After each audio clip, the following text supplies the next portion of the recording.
Now, the client's last test was the stalk test, which was testing their balance, and they got a result of 10 seconds.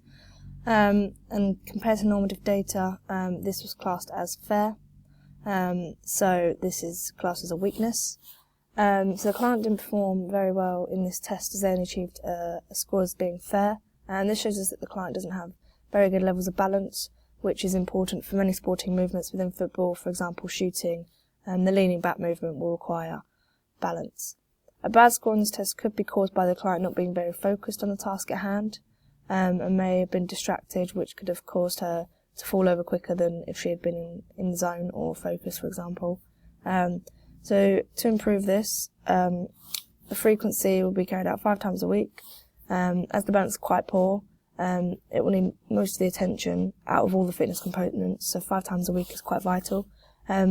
As exercises for this don't really require high intensity, the body is less prone to injury, so more sessions can be carried out during the week in order to improve their client's balance level. The client will be working at quite a low intensity, as balance is not a strenuous component to work on. The client doesn't need to put maximal effort in due to the exercises not being maximal ones.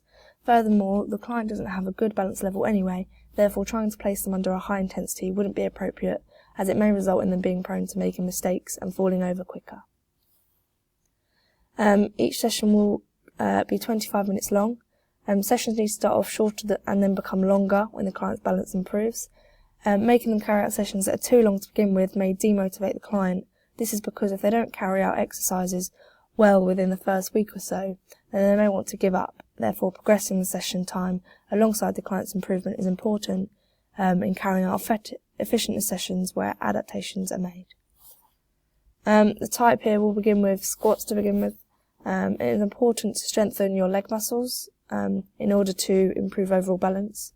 So when you balance, you use your muscles to aid in this. Therefore, strong muscles will indicate the client will be able to balance better and for longer, as the muscles will be able to withstand the pressure they're placed upon.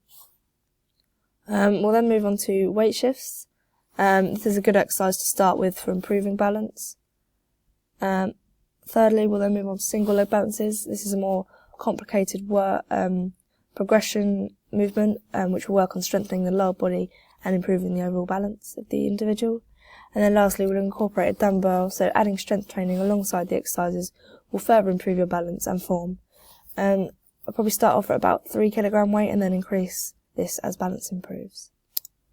So after the 6 weeks of training, all the tests will be carried out again, and then hopefully improvements in the scores should be seen.